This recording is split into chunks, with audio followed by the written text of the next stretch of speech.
กูงึดกับคนไทยอีหลีคนกัมพูชามันทำอะไรทำบุญกับอะไรมันถึงมาเจอกับคนไทยเนี่ยแหม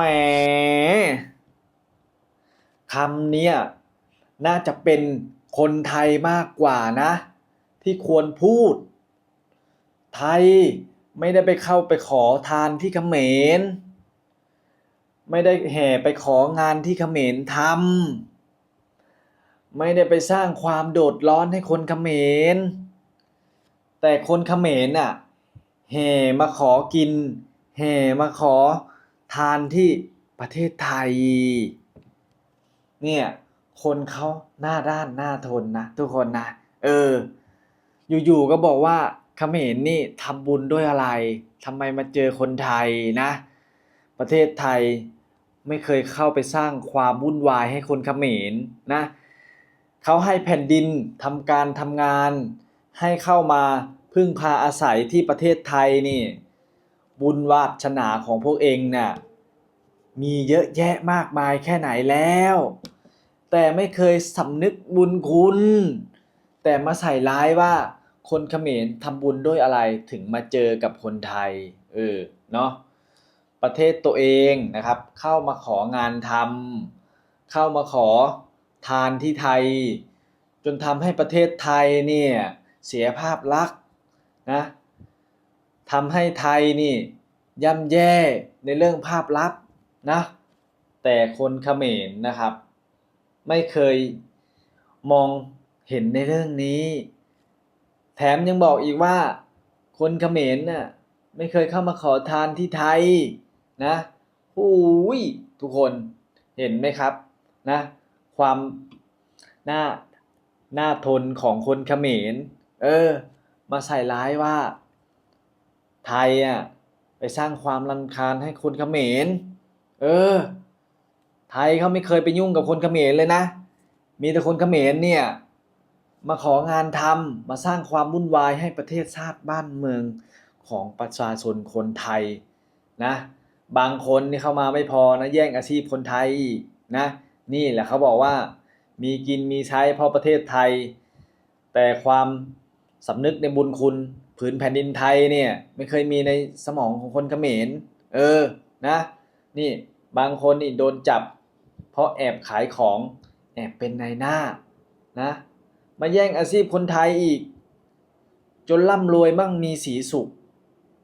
แต่ความดีคุณงามความดีเนี่ย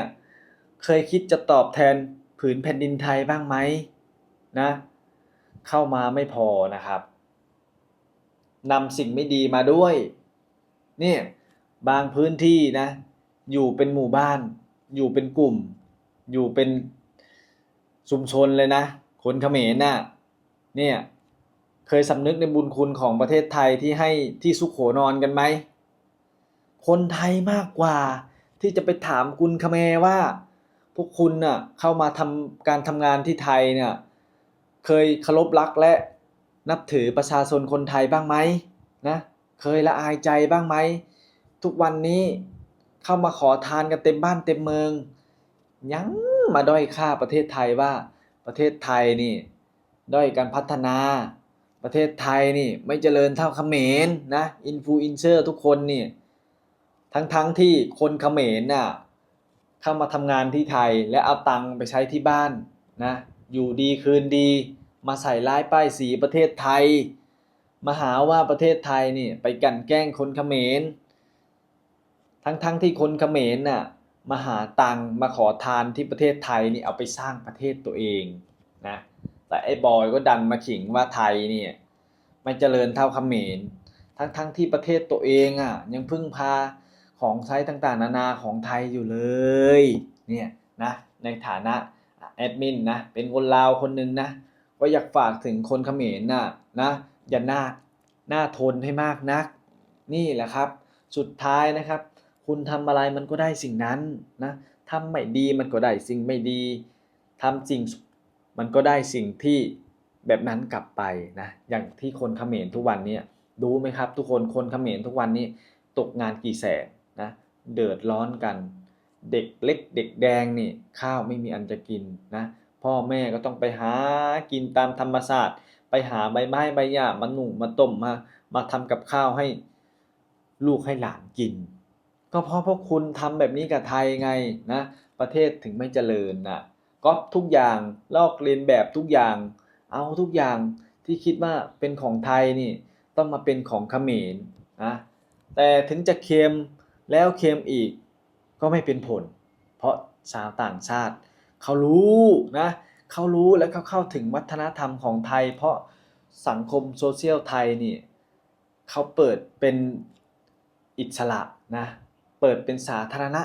ที่ให้ประเทศอื่นๆนี่ได้มารู้ได้มาเห็นว่าวัฒนธรรมของไทยนี่มันมีอะไรบ้างมีอะไรให้นักท่องเที่ยวได้เห็นได้ชมและก็นักท่องเที่ยวส่วนใหญ่เขาก็เข้ามาเห็นกับตาแล้วว่าอันไหนที่มันเป็นของไทยอ่ะมันดี